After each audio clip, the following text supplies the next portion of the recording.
하나님의 말씀 요한복음 4장 3절 말씀부터 보겠습니다.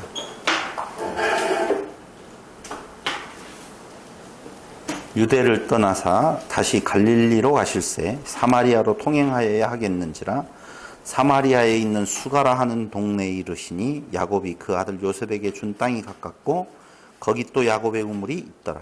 예수께서 행로에 권하여 우물 곁에 그대로 앉으시니 때가 제6시쯤 되었더라. 아멘. 요한복음은 예수님께서 하나님이시라고 하는 것을 증명해 주는 책입니다. 그 첫 번째 표적으로서 하나님 되심에 대한 첫 번째 표적으로서 바로 가나의 혼인잔치의 표적을 보여주셨지요.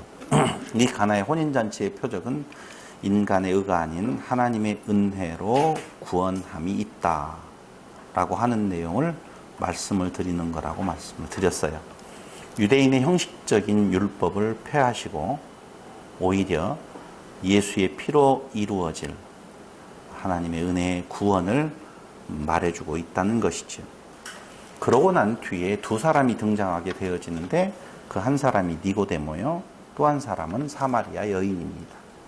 니고데모는 인간의 의라고 할 때에 그 인간의의 대표적인 인물로 묘사되어지고 있고, 사마리아 여인은 인간 최극단 바닥에 있는 자로 묘사되어지고 있다고 보시면 되겠죠.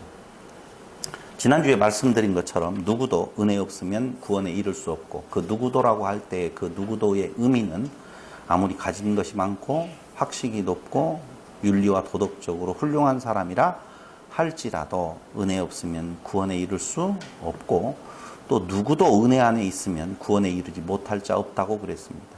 그러니까 아무리 세상에서 천한 존재로 살아가는 존재라 할지라도 구원에 이르지 못할 일이 없어요. 누구 안에 있으면 은혜 안에 있다라고 하면은요. 그래서 인간은 누구나 다 길을 잃어버린, 하나님께로 나아갈 길을 잃어버린 존재인데 자기 갈 길로 다 갔다라고 이사야 선지서를 통하여서 말씀을 해주고 있지요. 그런데 예수께서 오셔서 내가 곧 길이요 진리요 생명이다 라고 말씀을 하시면서 오직 구원함에 이르는 한 길을 확실히 증거해 주고 있었던 것입니다. 지난 시간까지는 우리가 바로 니고데모를 통하여서 살펴보았고, 또 사마리아 여인을 찾아가신 그 예수님의 모습을 대략적으로 살펴보았습니다. 오늘 다시 한번 4장 3절로부터 유대를 떠나사 다시 갈릴리로 가실새라고 예수님의 행적을 소개해 주고 있습니다. 여기 이 내용으로 들어가기 전에 여러분들에게 하나 더 상기시키기 위하여서 한번 질문을 해보겠습니다. 인간의 의가 아닌 하나님의 은혜로 구원함이 있다라고 하는 내용, 즉 구원은 하나님의 은혜다라고 하는 결론은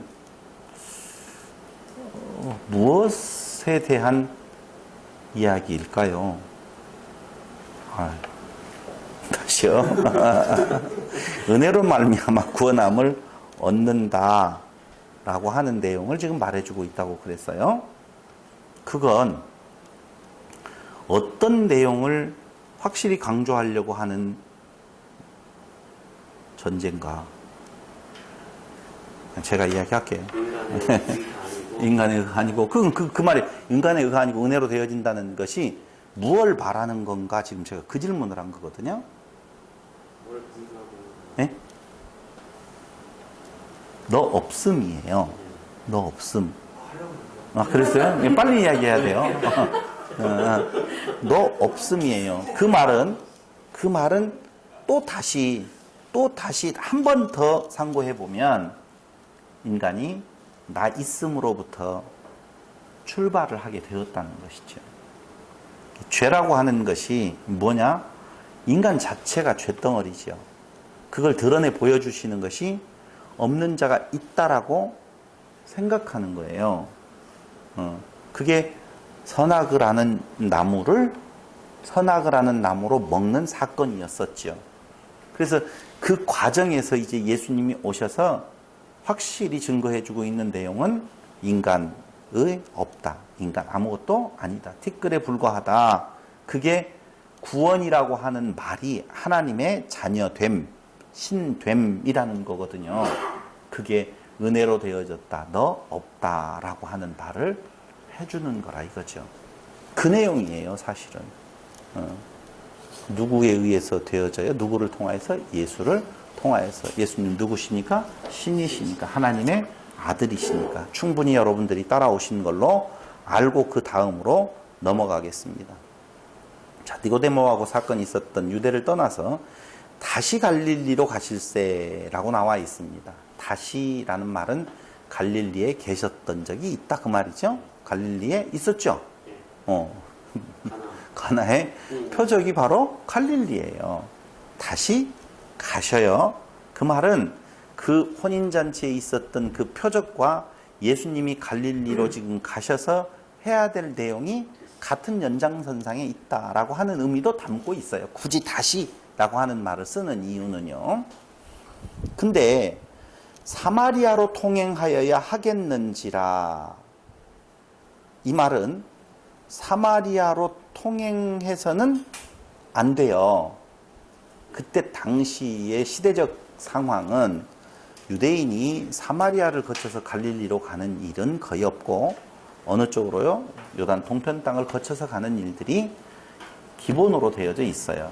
근데 예수님께서 굳이 사마리아로 꼭 가셔야 하겠는지라, 가서는 안 되는데 그러나 가야 되겠다는 말이거든요. 이 말이 정상적인 경로가 아닌 길을 예수님께서 지금 택하셨어요. 왜요? 해야 될 일이 있어요. 해야 될 일이 있다. 그걸 성경에 예습해온 말씀으로 답을 해주셨으면 좋겠어요. 예습을 안 하셨으면 답을 못 하시고. 왜 예수님께서는 사마리아 길로 굳이 꼭 가셔야 될 것인 건가? 성경 4장 후반부에서 뭐라고 말씀을 하시느냐 하면은 추수하기 위해서 가신 거예요. 추수하기 위해서. 그러니까 사마리아에 사는, 수가라고 하는 도시에 사는 바로 이 한 여인을 추수하기 위하여서 예수님께서는 보편적으로 가지 않는 그 길을 일부러 가셨다라고 하는 겁니다. 이해됐죠? 네, 그렇게 뒤에 가면 그렇게 나와 있어요. 정확하게 되어 있어요. 그렇게 통행하여야 하겠는지라 사마리아에 있는 수가라 하는 동네에 이르시니 야곱이 그 아들 요셉에게 준 땅이 가깝고 야곱의 우물이 있었어요. 네, 피곤해서 이제는 우물 곁에 그대로 앉아서 때가 제 6시쯤 되었다고 그러죠.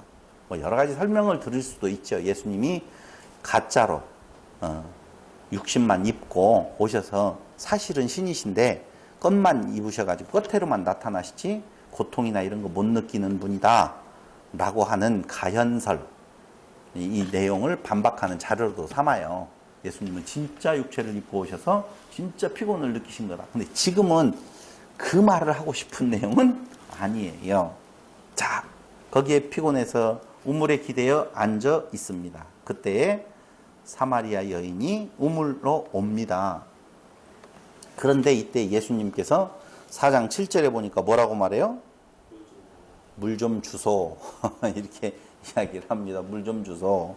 라고 이야기하니까 8절에 여기 보시면 알겠지만 이는 제자들이 먹을 것을 사러 동네에 들어갔음 이러라.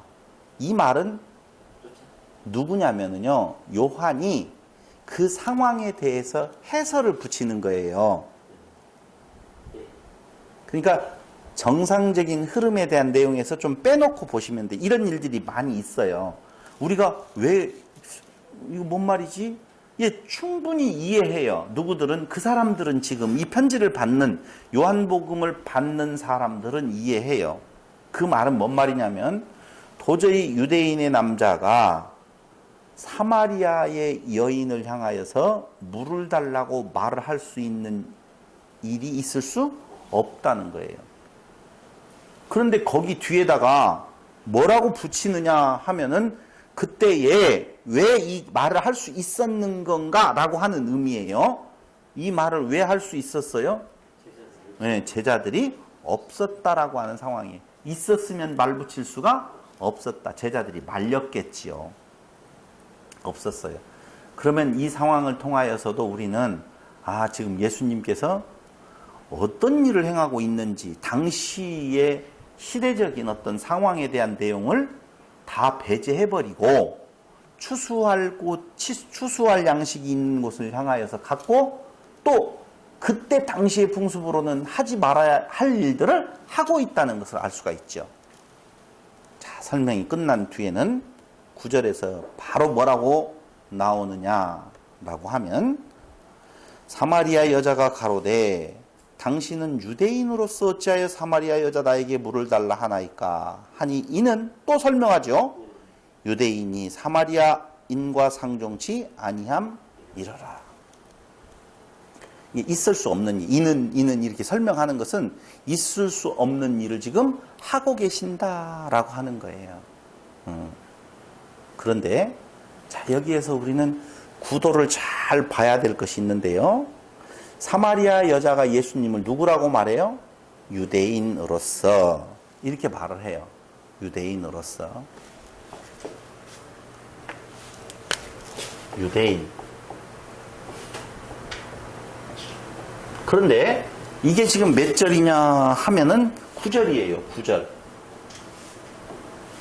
근데 이 사마리아 여인 앞에선 예수님이 이 사마리아 여인의 눈에 이제는 다른 모습으로 보입니다.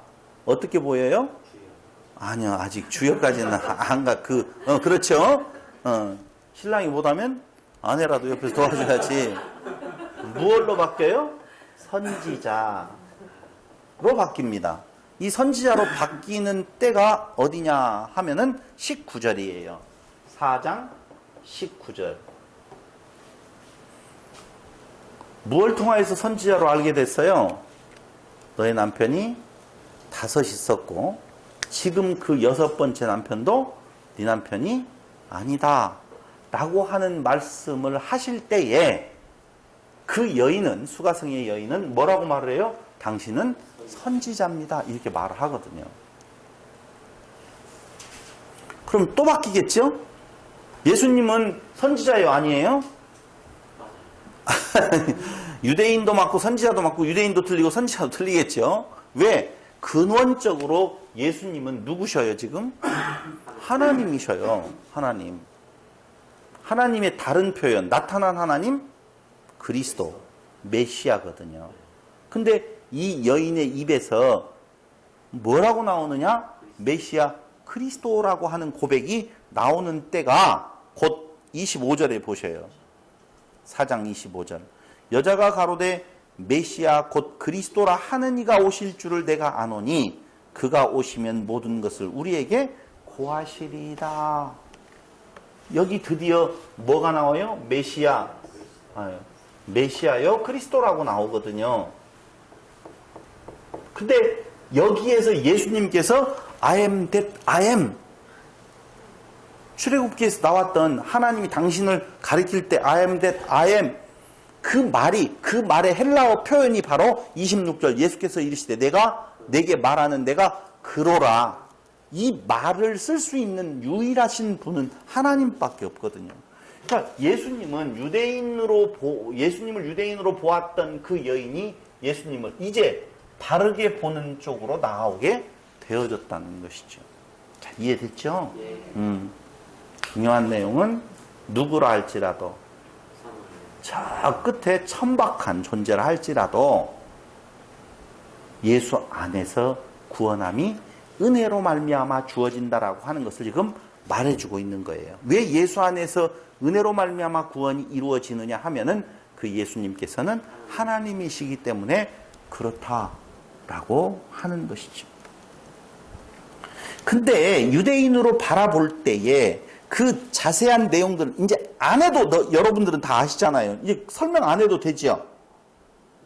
그런데 또 읽어보면 또 뭔가 걸리는 부분들이 또 생길까 봐서 한번 풀어보도록 하겠습니다. 그 과정에 있는 내용들은요.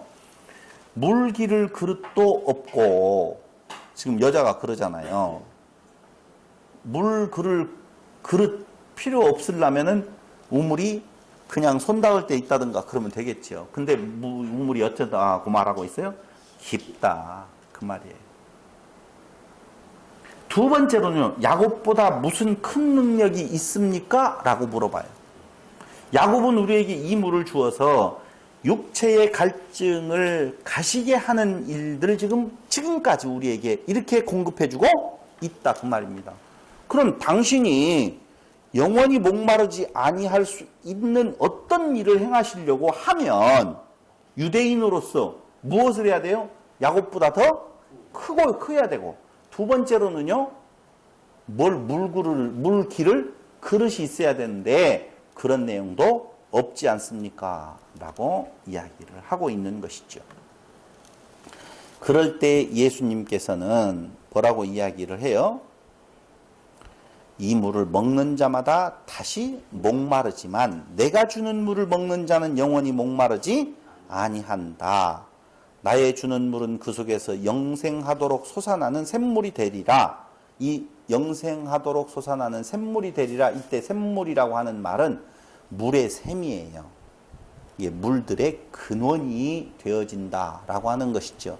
다시 있을 필요가 없어요. 그 안에서 영생하도록 솟아나는 샘이다라고 이야기를 해주지요. 영원히 목마르지 않는 물이 물의 샘이 된다. 내가 주는 물을 갖는 자는. 그러니까 당연히 여인의 입장에서는 주시오. 줘봐요. 그렇게 이야기할 수밖에 없는 것이죠. 줘봐요. 봐봐요. 줘봐요. 그랬으면 여기 있다든지 그물은 이런 거라든지 이렇게 해야 되는데 갑자기 예수님께서 하시는 말은 남편 불러와. 남편 불러와요. 그 말이에요. 이게 무슨 말일까요?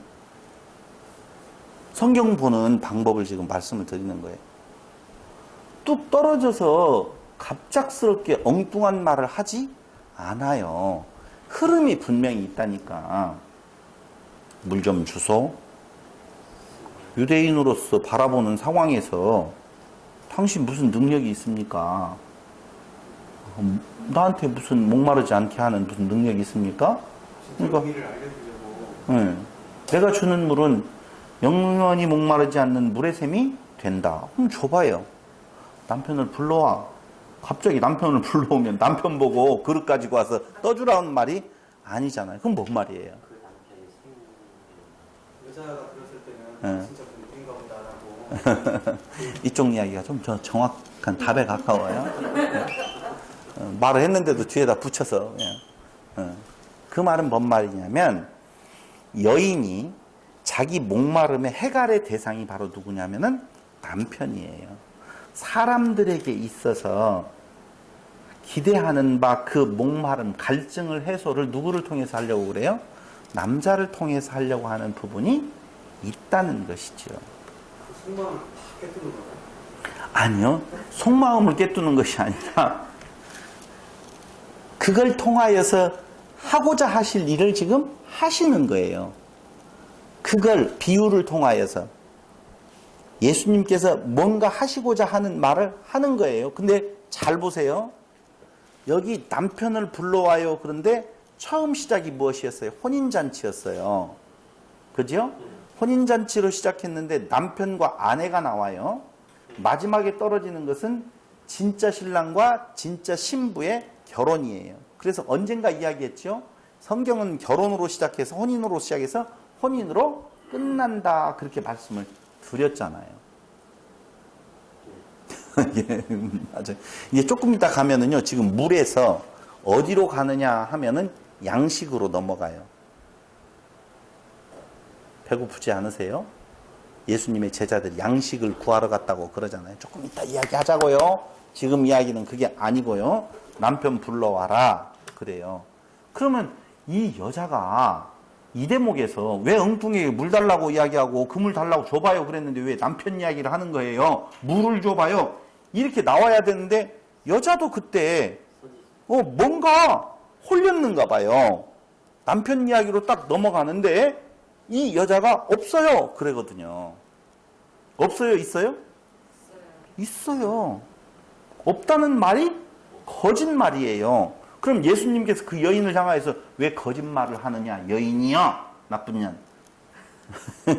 이렇게 말을 해야 되는데 예수님께서 오히려 그 여자의 거짓말에 동의해버려요. 내 말이 옳다, 참되다 라고 이야기를 한단 말이에요. 여기 옳다라는 말은 참되다는 말이거든요. 네가 이것을 진실로서 말하였다. 정확한 번역은 그 말이에요. 네가 이것을 뭘로 말하였다? 진실로서 말하였다라고 하는 말하고 똑같은 동의어라니까요. 참되다, 옳다 그 말이에요. 봐봐요. 이게 지금 무엇을 말하고 있는 건가? 인간의 고달픈 인생을 말해주고 있어요. 어떻게 해요? 5이나 있었어요. 여러분, 수가성의 여인은 창기예요? 아니에요? 창기 아니에요. 남편이 5이 있었어요. 지금 남편까지 합치면 6이에요. 그 말은 만약에 창기였으면 어찌 남자가 5명, 6명만 있었겠어요. 그럼 여기 기둥서방을 말하는 건가? 그런 거 아니에요. 무언가 인간의 욕구, 욕망의 그 갈증을 해소하기 위하여서 사람들이 결혼이라는 것을 한다는 것이죠. 그래서 제가 가끔가다 하는 이야기, 행복하기 때문에 결혼합니까? 행복하기 위해서 결혼합니까? 그 물음을 가르쳐주지 않고 물었었을 때 거의 90% 이상은 행복하기 위해서라고 말하는 거예요. 그 행복이라고 하는 것을 붙잡기 위해서 그 목마름을 해소하기 위해서 결혼이라고 하는 것을 하는데 그걸 지금 몇 번 시도했다는 거예요?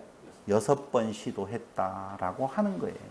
그런데 그 6번 다 만족이 없으니 그 남편 지금 내게 없습니다. 그 말이에요. 그러니까 남편의 의미가 해가르 원천이라니까요. 사람들의 관념과 생각 속에 그게 자리 잡고 있다는 것이죠. 남편 문제를 통하여서 해갈의 본질에 직면하게 예수님께서 지금 말하시는 거예요. 네 진짜 해갈의 본질이 뭔 줄 아느냐? 그 남편을 잘못 만나서가 아니라는 것이죠. 사람으로서는 사람의 갈증을 해소시켜 줄 수 있어요? 없어요? 없어요. 물이 없어서 기갈이 아니라. 뭐가? 말씀이 없어서 기갈이요 기크니라.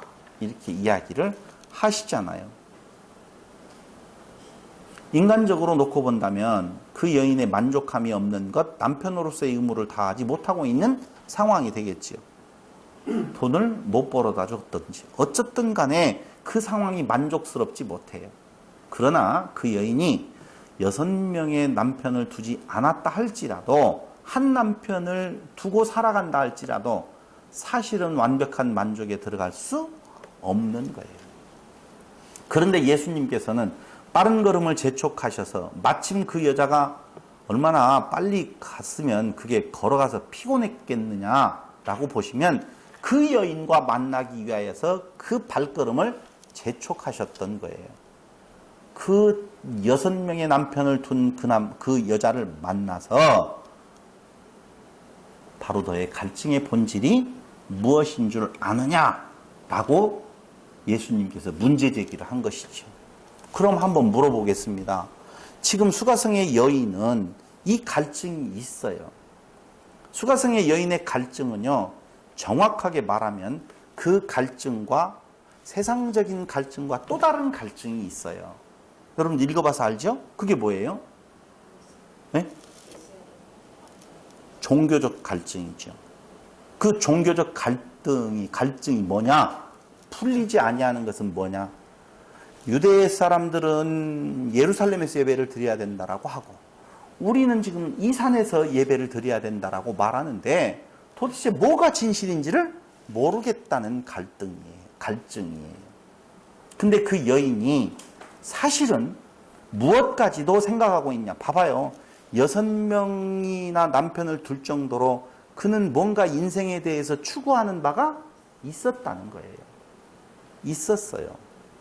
그래서 그 기도드리고 예배를 드리는 부분에 대한 장소 문제로도 뭐가 옳은 건가에 대한 갈증이 있는데 그 여인이 그런 갈증이 있는 것이 그냥 대충 지나가다가 한번 말을 씀뻑한 것이 아니라는 것은 그가 메시아가 올 것을 이미 알고 있었다는 거예요. 구약 성경을 잘 보고 있는 존재라고 하는 것을 우리는 알 수가 있다는 것입니다. 그런 여자예요. 그런 여자. 남편을 여섯 두었다라고 해서 나쁜 쪽의 개념으로 보아서는 안 되지. 그게 좋고 나쁨의 이야기를 하려고 하는 것이 지금 아니라는 것이죠. 그렇다면 그 여인 앞에서 우리들의 모습을 한번 보자고요. 우리들은 갈증이 지금 있나요? 대답은 하지 마세요. 대답은 요구하고 내가 말을 하는 것은 아니니까. 근데 예수님께서 바로 그 여인을 향하여서 너 남편이 있는데 왜 없다고 하느냐 하지 아니하고 옳다라고 동의해주고 있고 네 말이 참되다라고 말을 하고 있다는 것이지요. 여자가 대답하여 가로되 나는 남편이 없나이다. 예수께서 가로되 네가 남편이 없다 하는 말이 옳도다. 네가 남편 5이 있었으나 지금 있는 자는 내 남편이 아니 내 말이 참되도다 라고까지 이야기를 해요. 여자가 가로되 주여 내가 보니 선지자로소이다. 이 사건이 어떤 의미에서는 굉장히 반전이 일어나고 있는 사건이에요. 그 뒤에 가서 한 번 더 설명을 할 텐데요. 반전이 일어나는. 어떻게 알았지? 딱 5명 플러스 1명이었었던 것 같대요. 6명. 그걸 어떻게 알았지? 이는 보통 사람이 아니다 라고 하는 고백을 지금 몇 절에서요? 19절에서 선지자로소이다 라고 고백을 하고 있는 것이죠. 그러면서 그 고백 끝에 이제는 갈증 문제에 대한 이야기를 세상적인 육적 갈증에서 한 단계 더 선지자라고 보면 유대인이 아니라 선지자라고 보면 유대인 중에 선지자라고 보면 내가 또 다른 갈증이 있습니다. 좀 한번 물어보겠습니다. 라고 그는 예수님 앞에서 뭐라고요? 예배의 장소에 대한 문제를 이야기를 하고 계시다. 그 말입니다.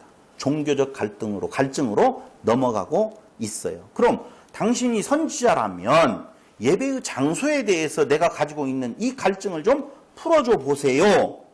라고 질문하지요. 그럴 때 예수님께서는 그 여인이 뭐라고 말해요? 유대인은 그 예배를 어디에서? 예루살렘 안에서, 사마리아인은 이 산 안에서 라고 예배를 드려야 된다고 주장하고 있는데 뭐가 맞습니까? 뭐가 맞아요? 아니요. 틀린 거 없어요. 분명히 예루살렘에서 드리라고 하는 거 정확한 답이에요. 그러면 사마리아 사람들이 왜 이 산에서 예배 드리는 것을 극구 고집할까요? 고집할 때에요. 이론적인 근거가 없이는 그 모든 사람을 그렇게 행동으로 유발할 수가 없는 것이죠. 구약에서 그 증거를 찾아봐야 돼요. 어디에서요? 신명기에서 찾아보면 돼요. 신명기에서. 한번 볼까요? 신명기에서. 남쪽 유다 사람들이 예루살렘이라고 말하는 거하고 북쪽 이스라엘의 사마리아 사람들이 그 산이 어떤 산이냐 하면은 신명기에 보면은요, 2개의 산이 나오게 되어지는데, 신명기 먼저 11장 29절에 보면 그리심산과 에발산이 나옵니다. 신명기 찾았어요? 누가 11장 29절을 혼자만 한번 읽어보세요. 찾은 사람 시작. 크게요, 크게.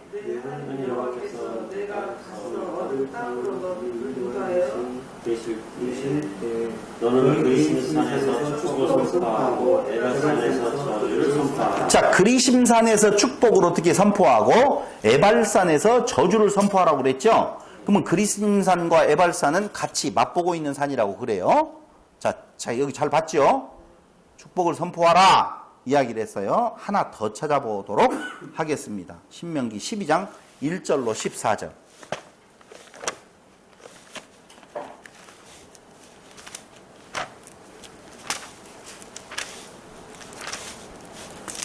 제가 이건 읽어드리겠습니다. 제가 12장 1절 좀 많으니까 내 열조의 하나님 여호와께서 내게 주셔서 얻게 하신 땅에서 너희가 평생에 지켜 행할 규례와 법도는 이러하니라.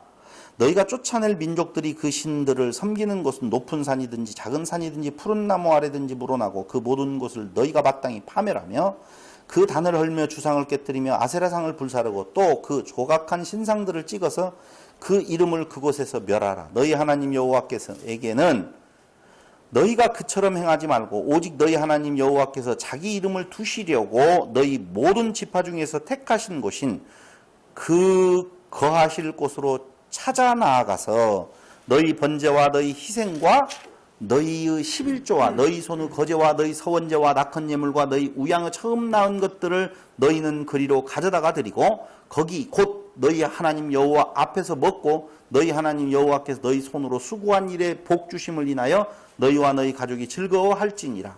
우리가 오늘날 여기서는 각기 소견대로 하였거니와 너희가 거기서는 하지 말지니라. 너희가 너희 하나님 여호와의 주시는 안식과 기업에 아직은 이르지 못하였거니와 너희가 요단을 건너 너희 하나님 여호와께서 너희에게 기업으로 주시는 땅에 거하게 될 때 또는 여호와께서 너희로 너희 사방의 모든 대적을 이기게 하시고 너희에게 안식을 주사 너희로 평안히 거하게 하실 때에 너희는 너희 하나님 여호와께서 자기 이름을 두시려고 한 곳을 택하실 그곳으로 너희 명하는 것을 모두 가지고 갈지니 곧 너희 번제와 너희 희생과 너희 11조와 너희 손의 거제와 너희가 여호와께 서원하는 모든 아름다운 서원물을 가져가고 너희와 너희 자녀와 노비와 함께 너희 하나님 여호와 앞에서 즐거워할 것이요 내 성중에 거하는 레위인들도 그리할지니 레위인은 너희 중에 분깃이나 기업이 없음이니라 라고 나오고 있지요.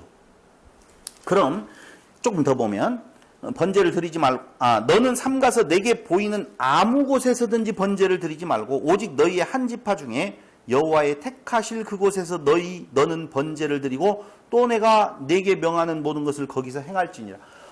어떤 한 곳이 지정되어 있어요. 근데 11장 29절에서는 그 축복의 선포를 어느 산?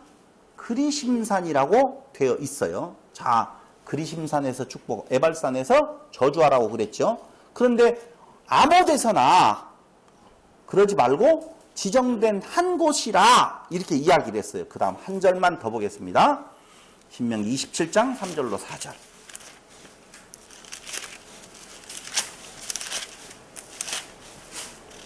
읽어보겠습니다. 이미 건넌 후에 이 율법의 모든 말씀을 그 위에 기록하라. 그리하면 내 하나님 여호와께서 내게 주시는 땅 곧 젖과 꿀이 흐르는 땅에 네가 들어가기를 내 열조의 하나님 여호와께서 내게 말씀하신 대로 하리니 너희가 요단을 건너거든 내가 오늘날 너희에게 명하는 이 돌들을 에발산에 세우고 그 위에 석회를 바를 것이며 또 거기서 내 하나님 여호와를 위하여 단 곧 돌단을 쌓되 그것에 철기를 대지 말지니라. 여기 단 쌓는데 어디라고 했어요? 에발산이라고 되어 있어요. 에발산. 분명한 것은 그리심산에서 축복이잖아요. 에발산에서 저주인데. 근데 지금 27장에서 에발산에다가 뭘 쌓으라고 하잖아요. 그지요? 이 말이 지금 무슨 말이냐면 그럼 그 27장 너머에서 이제 어느 장소가 나오냐면 예루살렘이라고 하는 장소가 나오는 거예요. 그런데 유대인들은 남쪽 유다 사람들은 그 예루살렘이라고 하는 내용을 하나님께서 거기서만 예배드리라고 하는 장소로 확실히 이야기를 해요. 근데 북쪽 이스라엘 사람들은 이 방금 읽었던 그 27장 3절로 4절의 말씀을 통하여서 반사마리아 세력들이 정확하게 말하면 유대인들이 남쪽 유다 사람들이 표기를 바꾸었다는 것이죠. 무엇을 그리심산인데 에발산으로 바꾼 것처럼 그 예루살렘에서 예배 드리라는 말도 바꾸어 놓았을 것이다. 그 말이에요. 그러니까 어디에서 예배를 드려야 돼요? 그리심산에서 드려야 된다. 그 말이거든요. 지금. 그렇게 지도자가 몰아가면 그런 줄 알고 있어요. 그런데 남쪽 유다 사람들은 다른 성경의 내용을 통해서 예루살렘이요. 여기 북쪽 이스라엘의 사마리아 사람들의 지도자들은 그들을 가지 못하게 하기 위해서 아까 신명기를 들어서 이들은 지금 장난쳤다. 예루살렘이라고. 아니다. 바꿔놓았다. 봐라. 그리심산인데 에발산으로 바꿔놓았지 않느냐. 라고 이야기하면서 진짜는 처음 이야기했던 어디다? 그리심산이다. 산에서 예배 드리는 것이 옳다 지금 그러고 있어요. 근데 이 여인은 그게 무엇이에요? 갈증이었어요.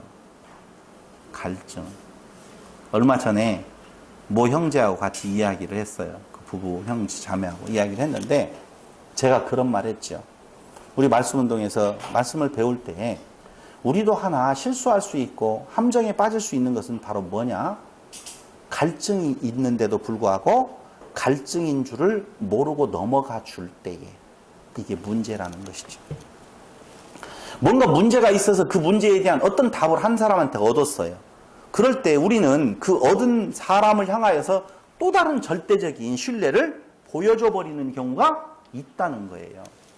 그 가운데에서도 분명히 갈증이 있어요, 없어요? 있어요. 뭔가 이건 아닌데 라고 하는데 쉽게 말을 꺼내지 못한다 그 말입니다. 그걸 제가 지난주에 뭐라고 말을 했어요? 물을 변하여 포도주 되게 하실 때에 여자여 라고 하는 귀내여 라고 이야기하는 것이 더 깊이 생각을 해보니까 좀 문제가 있었다라고 해서 지난주에 다시 설명을 해드렸잖아요. 그때 여러분들이 그 갈증을 느꼈다라고 이야기를 했었죠. 누가 그랬던가요? 약간 좀 이상하기는 했어. 또 세제비 이야기한 것처럼 여러분들이 표정을 보내주니까 이거 또 세 번째로 이야기해야 되나? 안 해도 되죠? 네. 천주교인들의 주장이 오히려 맞다는 것이지요. 그게 맞다면 뭐가 맞다면 하나님을 변화시킬 수 있는 유일한 길은 바로 엄마를 통하여서다라고 하는 말이 맞다면 귀내라고 부를 수가 없는 것이죠. 어머님이라고 불러야 되죠. 근데 그게 아니. 근데 그때 그 갈증을 물어보지를 못하고 있었단 말이에요. 갈증을 느끼지도 못했나? 그럼 할 말이 없고. 그러한 갈증이 분명히 어디 안에도 우리 말씀운동 안에도 있다는 거예요. 내가 그래서 그 형제에게 그랬어요. 갈증이 있었을 때 그 원인이 무엇인지를 깊이 파고 들어갈 줄 알아야 된다라고 하는 것이죠. 근데 이 여인에게도 그 갈증이 있었지만 같은 사마리아 안에서 누군가에게 그 갈증을 이야기를 한다라고 하는 것이 그 공동체에서 떨어져 나가게 되는 두려운 일이거든요. 그러니 그 말을 해요 못해요? 못한다는 것이죠. 흔히 목사를 생각해서 이 말 잘못 물어봤다가 목사님이 뻘거려지면 어떻게 할 건가? 라고 생각하면서 자기의 갈증을 오히려 숨겨버리는 일들이 있더라 그 말입니다. 근데 이 여인은 선지자를 만났어요. 선지자는 하나님의 뜻을 알고 전하는 자 아니겠어요? 그렇다면 내 갈증을 이 얘기 한번 해소 받아봐야 되겠다 라고 물어보는 것이지요. 그럴 때에 예루살렘 안에서 드려야 되느냐 이 산 안에서 드려야 되느냐 라고 하는 질문이에요. 그런데 예수님께서 뭐라고 지금 답을 해주시는 건가? 여자여 내 말을 믿으라 그래요. 믿으라. 그렇게 전제하면서 신령과 진정으로 예배 드린 때가 온다는 것이죠. 자 보세요. 예루살렘 안에서 드려야 돼요? 산 안에서 드려야 돼요? 이 산 안에서? 아니고 거기 신령과 진정이라고 하는 말은 번역상 약간의 아픔이 있을 수 있어요. 왜 아픔이 있을 수 있냐면요. 신령과 진정이라고 할 때에 그 진정은 누구 것 같이 느껴져요? 자기 것 같이 진정으로 내가 드립니다라고 하는 생각을 가질 수 있거든요. 그래서 정확한 도리어 번역을 한다라고 보면 성령, 신령은 성령이요. 성령과 진리 안에서, 성령 곧 진리 안에서 이렇게 바뀌어져야 돼요. 다시요. 신령과 진정이라고 하는 말은 성령과 진리 안에서, 성령과 진리 안에서라는 말은 성령 곧 진리 안에서 드려질 때가 있다, 온다 그 말이에요. 자, 이해됐어요? 다시 한번 볼게요. 내 말을 믿어라. 너희는 알지 못하는 것을 예배하고 우리는 아는 것을 예배하노니 이는 구원이 유대인에게서 남이니라. 아버지께 참으로 예배하는 자들은 신령과 진정으로 예배할 때가 오나니. 여기서 신령과 진정은 성령 곧 진리로 예배할 때가 오나니. 성령과 곧 진리 안에서 예배할 때가 오나니 곧 이때라. 아버지께서는 이렇게 자기에게 예배하는 자들을 찾으시느니라 라고 하면서 하나님은 영이신 예배하는 자가 신령 곧 진리로 진리 안에서 예배할지니라 라고 선포하시는 거예요. 자, 그럼 하나만 더 물어보도록 하겠습니다. 여기 신령 곧 진리로 예배한다라고 하는 말은 조금 전에 이야기했던 신령과 진정이라고 할 때 나의 의가 개입된 것 같은 느낌이 있었다고 그랬잖아요. 근데 해석을 달리 해놓고 보니까 나의 의가 개입될 여지가 있다 없다? 없다는 것이지요. 그런데 신령, 성령 곧 진리로 예배한다라고 할 때 도대체 예배가 뭐냐 이거지요. 예배. 여러분들은 지금 신령 곧 진리로 예배하고 있어요? 아니면 나의 의를 통하여서 예배하고 있어요? 신령 곧 진리로 예배하고 있죠? 성령 곧 진리로. 그럼 예배는 뭐예요? 나 포기, 나 없음. 예배라고 하는 말을 다시 한번 해석을 해보면 어떠한 예배이든지 간에 그 대상자, 예배의 대상에 대한 완전한 의존성을 태도나 몸짓으로 나타내는 거예요.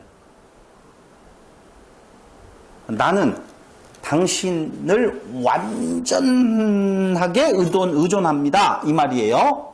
근데 그것을 뭘로? 태도나 몸짓으로 나타내는 행위, 그걸 뭐라고 한다고요? 예배예요. 예배의 대상에 대한 완전한 의존성의 표현이 바로 뭐예요? 예배라 그 말입니다. 그럼 정확하게 말하면 신령과 진정으로 아니고 성령 곧 진리로. 그게 정확하게 맞는 이야기라니까요. 그러니까 예배 드린다라고 할 때에는 나 없음, 완전하게 당신에게 종속되어 있습니다 라고 하는 것이 뭐라고요? 예배예요. 근데 우리의 예배의 형태는 그 개념이 아니에요. 내가 무엇인가 정성을 드리고 나가 있고 나의 어떤 의를 더하여 줄 때에 하나님께서 그거에 대한 답으로 무엇인가 우리에게 더하여 주시는 것이 예배인 걸로 착각하고 있다라고 하는 것입니다. 신령 곧 진정, 진리로 예배할 때가 온다라고 하는데 바로 예배하는 자는 이때니 곧 이때라 아버지께서는 이렇게 자기에게 예배하는 자들을 찾으시느니라. 아버지께서 누구를 찾으신다고요? 자기의 없이 오직 성령 안에서 하나님의 은혜를 구하는 자들을 찾으신다라고 하는 거거든요. 그걸 예수님께서 지금 가르쳐주고 있는 거예요. 그 말을 할 때에 여인은 갑자기 예루살렘이냐 이산이냐 라고 해서 성령 곧 진리로 예수님께서 선포하실 때에 그때 눈이 확 뜨여진 거예요.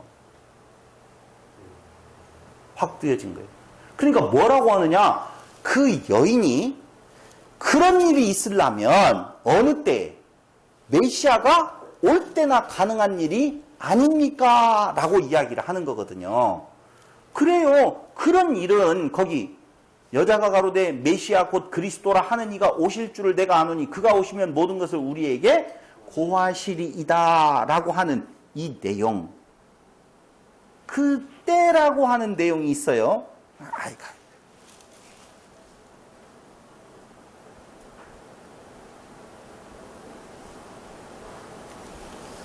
뭔가 그와 같이 되는 것 같아요. 여기. 아버지께 예배할 때가 이르니, 21장. 예수께서 가라사대 여자여 내 말을 믿으라. 이 산에서 말고 예루살렘 말고 너희가 아버지께 예배할 때, 이때 때가 나오면 뭔 생각이 들어가요? 요한복음에서 때를 이야기할 때는 예수님의 십자가의 죽으심과 부활과 승천이에요. 요한복음에서 때는 그런단 말입니다. 그러니까 그때가 언제냐 하면은 예수님께서 십자가에 죽으시고 다시 부활하시고 승천하실 때, 그때가 무엇으로 예배할 때예요? 어디 안에 예루살렘 산 아니고 성령 곧 진리 안에서 예배할 때라 그 말이에요. 왜요? 성령께서 예수에게로 인도한다니까요. 예수 안에서만이 구원함이 있다라고 이 성령께서 선포하시는데, 그때 우리는 예배, 완벽한 종속, 이해됐죠? 아까 설명 다 했잖아요. 그러한 완전한 의존성, 자기가 없어지는 상태가 되어진다. 그때라 그 말입니다. 근데 그때가 바로 언제냐 하면은, 누가 올 때? 메시아 곧 그리스도가 올 때다 라고, 올 때가 아니겠습니까? 라고 이야기를 하고 있지요. 그러니까 이때는 어느 때예요? 왜 이때가 신령, 성령 곧 진리로 예배할 때인 건가 라고 하면은, 우리는 포도주라고 하는 개념이 무엇을 말한다? 예수님의 보혈로 이루어질 충만한 잔치의 때라고 이전 시간에 말씀을 드렸었어요. 그러니까 수가성의 그 가나의 혼인잔치에서 물을 변하여 포도주가 되었는데 아직 뭐가 안 됐습니다. 때가 아니 됐습니다라고 했잖아요. 그러면 그 때가 아니 되어오고 물이 변하여 포도주가 되어지는, 예수님이 흘릴 그 피는 언제 이루어져요? 인간의 의로 채워진 그 술이 완전히 떨어질 때.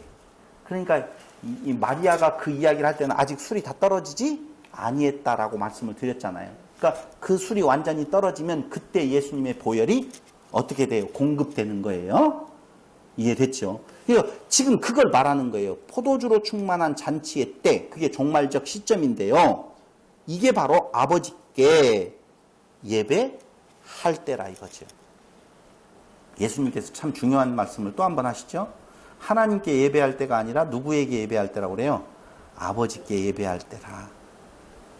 거기 나오잖아요. 그렇죠? 거기 나오죠? 예, 예, 예. 예배할 때가 오는 이때라. 아버지께서는 이렇게 자기에게 예배하는 자들을 찾으신다라고 그래요. 그럼 한번 생각을 해보세요.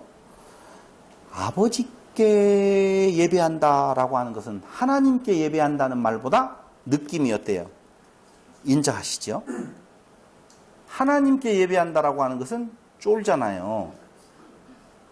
안 쫄아요? 하나님께 예배한다. 두려움과 떨림이지만 아버지께 예배한다라고 하는 것은 인자하신 분, 무슨 분위기?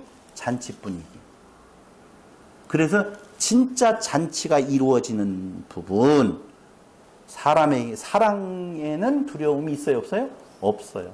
아버지의 사랑 앞에 서서 그 잔치를 이루어질 때, 그때가 바로 어느 때냐? 성령 곧 진리로 예배할 때다라고 하는 것입니다.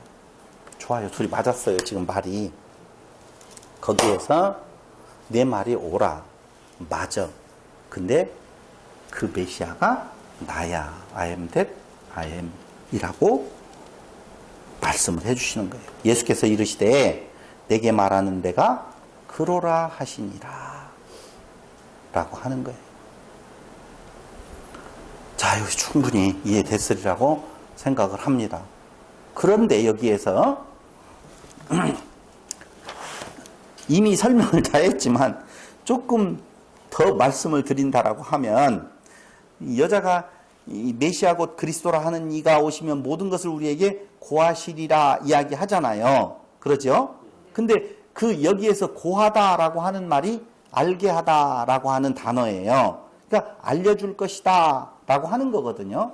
그러니까 이 메시아가 오면 우리에게 진짜 참 의미를 알려줄 것입니다 라고 이야기하니까 예수님께서 I am that I am, 헬라어 표현으로 내가 그러라 라고 이야기한단 말입니다. 이것은 출애굽기 3장 4절에 나는 스스로 있는 자니라 라고 하는 말의 헬라어 표현을 지금 하고 있어요. 그러니까 이 말은 다른 말로 이야기하면 출애굽 당시에 이스라엘 백성들에게 나타나서 이스라엘 백성들에게 계시되어진 그 하나님과 누구하고 지금 그 수가성의 여인 앞에서 내가 그러라 하는 요 내용을 대비해서 내가 누구다는 거예요? 하나님이다 라고 하는 것을 수가성 여인에게 알려주고 있는 것입니다. 그런데 27절에 보세요. 이때 제자들이 돌아와서 예수께서 여자와 말씀하시는 것을 이상히 여겼으나 무엇을 구하시나이까? 어찌하여 저와 말씀하시나이까? 묻는 이가 없더라. 이것도 또 뭐예요? 해설이에요. 해설이에요. 요한의 해설이란 말입니다. 그런데 봐봐요. 이 말 27절에 대한 내용을 가만히 보면은 무슨 느낌이 들어가야 돼요? 뭔가 제자들이 와서 이야기를 해야 되는데 항의를 하든지 예수님 지금 뭐하고 계시는 거예요?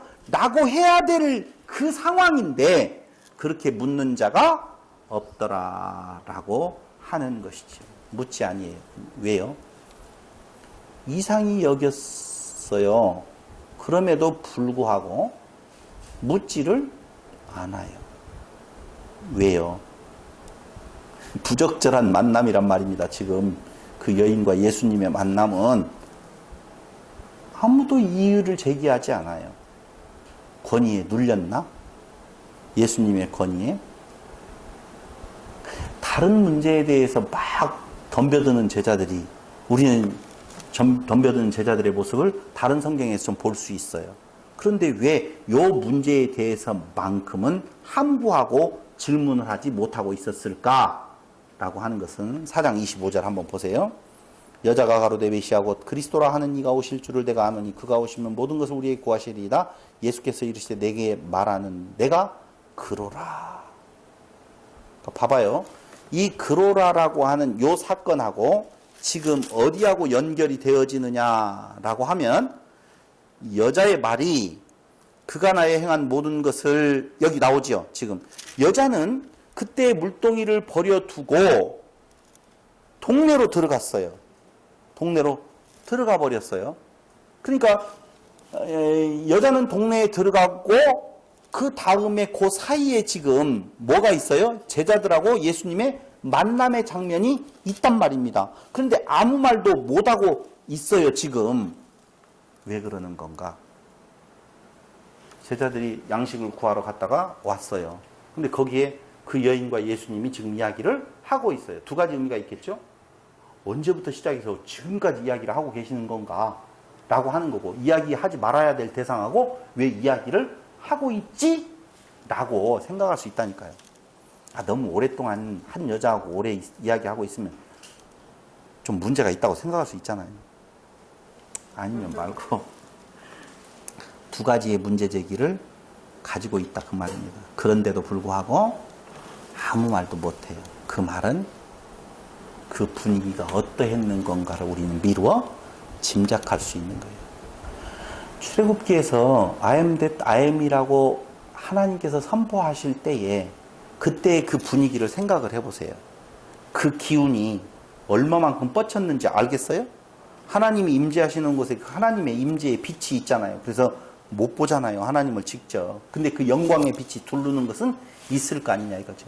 지금 여기에서 내가 하나님이라고 선포했는데 그 분위기가 보통이었겠어요? 그러니까 그 분위기가 범상치 않았던 거예요. 그래서 제자들이 뭐라고 말을 할 수가 없었던 것을 지금 요한은 보여주고 있는 거라니까. 그랬죠. 당연히. 이거 뭔가 있었어요. 근데 그 뒤에 한번 보셔요.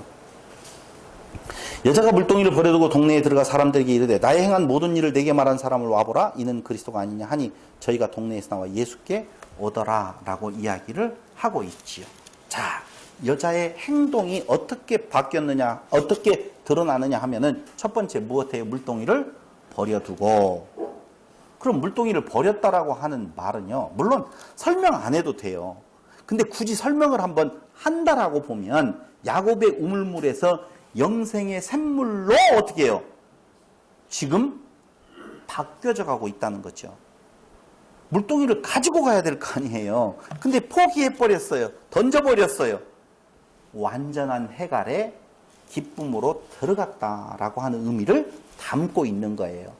기자가 쓸 때에 보통 생각하고 쓰는 것이 아니라고 봤었을 때 물동이를 굳이 버려두고 라고 하는 말은 이제 그가 가지고 있었던 인간적인 갈증, 종교적인 갈증, 세 번째 근원적인 갈증을 다 해소할 분을 만났다라고 하는 의미가 물동이를 버려두고.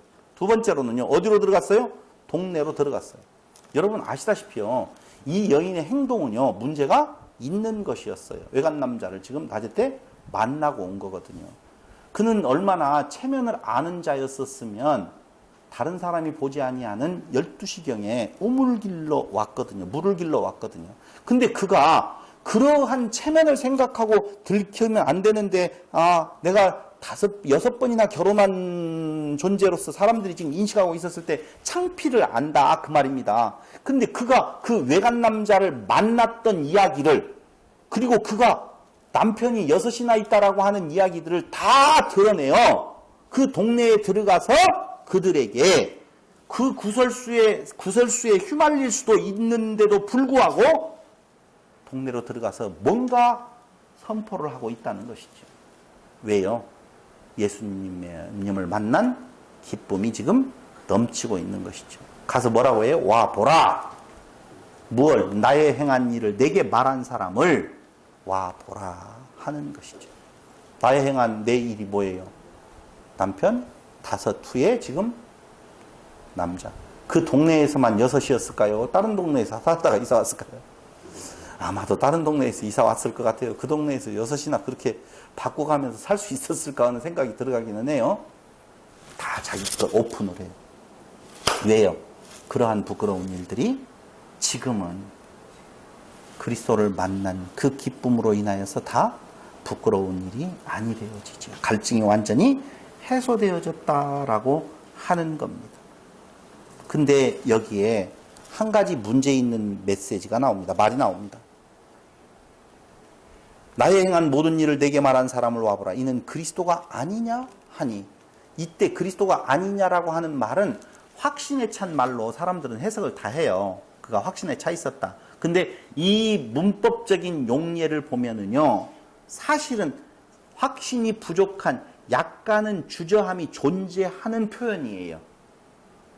근데 그가 그 사건의 그 진행 속에서 그 뒤에 동네 사람들의 분위기를 보면 확신으로 완전히 나아간 모습을 알 수는 있어요. 그러니까 지금 여기 확신이 있던, 점진적으로 확신에 나아갔던 간에 크게 문제될 것은 없지만 그가 완전한 변화가 있었다는 거예요.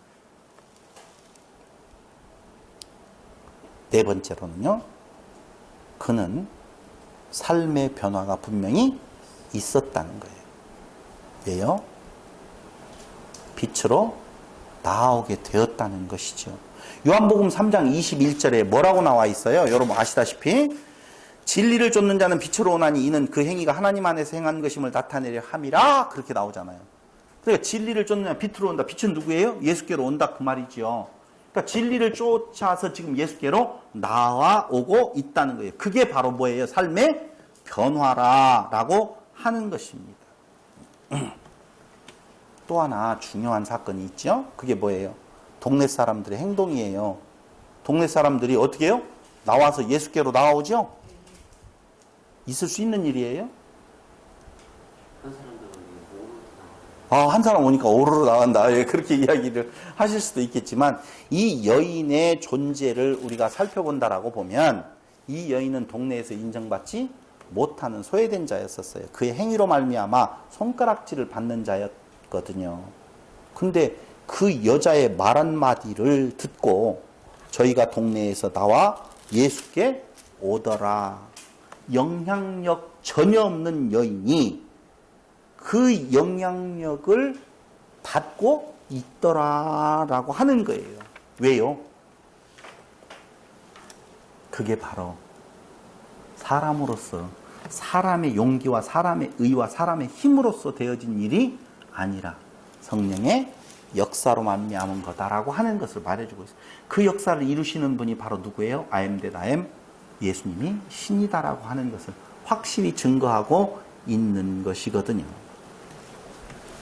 근데 31절 보세요. 그 사이는 뭐예요? 동네 사람들이 예수님께로 나오고 있는 그 사이에 제자들이 청하여 가로되 랍비여 잡수소서, 그렇게 말을 하거든요. 이제는 어떻게 바뀌었어요? 양식 문제로 돌아왔어요. 양식 문제로 돌아왔어요. 그러니까 양식 문제로 돌아와서 잡수소서, 그러니까 예수님께서 가라사 내게는 너희가 알지 못한 먹을 양식이 있느니라. 누가 갖다 줬어? 깜짝 놀라거든요. 있대요. 근데 보세요.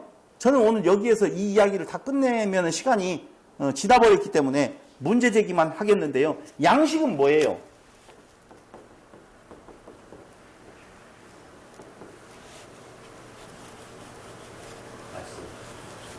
말씀. 우리 삶의 원동력이지요. 다시 말씀드리면 육체에 있어서 육체가 기동할 수 있는 힘을 제공해줘요. 근데 사람들이 생각하는 양식은 입으로 들어가서 이 육체를 가동시키는 양식이지만 예수님께서 말씀하시는 것은 내가 있어야 될 존재의 의미로서의 내 존재의 존재 근거의 원동력을 이야기를 하고 있는 거예요. 여러분, 살 의미를 잃어버리면 죽어요. 왜 살아요? 그 살 의미를 잃어버리면 죽는다니까. 그런데도 먹고 살아있어. 그게 뭐예요? 짐승. 그렇죠. 그래서 어떤 장관이 소나 개나 돼지라고 그랬던가요? 백성들을. 왜 그래요? 먹고 사는 일에 탐하고 있으니 삶의 진정한 의미를 알지 못하고 그렇게 먹을 것을 쫓아 사는 사람들이니 개나 돼지나 뭐가 다르냐? 우리 국민은 개, 돼지다 라고 하는 말이 그런 의미에서 나오는 거라니까요. 그러니까 분명한 것은 삶의 의미를 정확하게 찾는 것, 그게 기독교인데 성도들의 진짜 양식이요 원동력이 되어진다라고 하는 거예요. 만약에 성경을 통하여서 그 삶의 의미, 원동력, 양식을 발견하지 못하는 삶은 무슨 삶이에요? 짐승의 삶이라 그 말입니다. 짐승은 왜 살아요? 잡혀먹기 위해서 산다니까요. 그래서 꿀꿀이하고 개하고 똑같은 삶을 우리가 살아가는 거예요. 예수님은 지금 제자들이 양식 드십시오. 내게 양식이 따로 있다. 그 양식은 예수님에게 뭐였었어요? 성경에서 말한 대로 이야기해요. 보내신 분의 뜻을 행하고 그의 일을 완성하는 것이다 라고 34절에서 말해주고 있는 것입니다. 이 내용은 다음 시간에 말씀을 드리기로 하는데요. 오늘 우리들의 양식이 바로 어디에 있는 건가? 보세요. 예수님께서 행하셨던 양식은 수가성의 여인을 만나서 그 열매를 따는 거였어요. 맞죠? 그죠? 네. 그럼 그에게서 제자들이 이제 그 안에서 행할 양식은 바로 무엇냐? 그 예수님의 그 양식, 그것을 같이 공유하는 거라니까요. 그러니까 수가성의 여인을 향하여서 그는 보편적인 길을 떠나서 참으로 험로를 가서 그 여인을 만나서 그 열매를 거두는 것처럼 이미 희게 되었다라고 이야기하잖아요. 당시 희게 되었다. 추수할 때가 이미 이르렀다. 벌써 싹을 받고 있어요. 추수하고 있는 중이라니까요. 지금 우리는 추수당한 자예요. 그 추수당한 자가 무엇이 되어서? 그리스도가 되어서 말했잖아요. 지난번에 그리스도가 되어서 또 무엇하는 자예요? 추수할 자예요. 누구만이 심고 누구만이 성장하게 해서 누구만이 거두는 건가? 선지자가 심었다라고 이야기는 하죠. 근데 그 근원적으로 심는 자와 거두는 자를 지금 선지자와 지금 제자들이로 놓고 보고 있지만 그 일을 다 이루시는 분은 누구예요? 하나님이셔요. 근데 그게 바로 누구라고요? 예수님이시다 라고 하는 것입니다. 그래서 물을 포도주로 만들어서 그 첫 번째 표적을 행하셨다라고 하는 것에 대한 연장선상에서 이제 두 번째 표적이 나오기 전까지 어떤 사람이라 할지라도 아무리 고고한 사람이라 할지라도 아무리 천한 사람이라 할지라도 무엇 안에서 그리스도 안에서의 은혜로 구원함이 이루어지는 것이고, 두 번째 수가성의 그 여인을 통하여서 예수님께서 무엇 하시는 거예요? 추수하시는 거예요. 하나도 빠지면 그 은혜로 말미암아 이미 하나님 곳간에 들어가야 될 양식을 하나님께서는 직접 찾아가셔서 그의 행동 아니에요. 하나님의 절대적인 주권적 은혜로 말미암아 추수하는 것처럼 이미 익어서 하얗게 되어진, 하얗게 되나? 노랗게 돼야 되는 것 같은데 하여튼 이것을 지금 다 고개를 숙이고 있는 그들을 향하여서 하나님의 절대적인 주권으로 도구된 우리들을 통하여서 하나님은 추수를 완벽하게 이루실 것입니다. 그 일을 누가 하시니? 예수님께서 하신 예수님이 하나님이시다라고 하는 내용 다시 한번 확인해 드리면서 오늘 말씀 마칩니다. 기도드리겠습니다. 고마우신 아버지 하나님, 하나님의 은혜가 아니고서는 소망 없는 죽기에 태어난 짐승보다도 못한 존재들이었습니다. 하나님의 크신 사랑 안에서 아버지라 부를 수 있고 기쁨의 잔치에 참여할 수 있게 하신 은혜를 감사드리오며 우리의 삶 속에서 일반적인 삶의 그 목마름 갈증으로 나아가지 말게 하시고 오직 하나님의 일, 그 일 안에서 진정한 기쁨의 샘으로 넉넉히 우리의 갈증을 완전히 해소하는 아름다운 성도들의 발걸음이 되게 하여 주시기를 예수님의 이름으로 기도드립니다. 아멘. 찬송가 411장으로 찬양드립니다.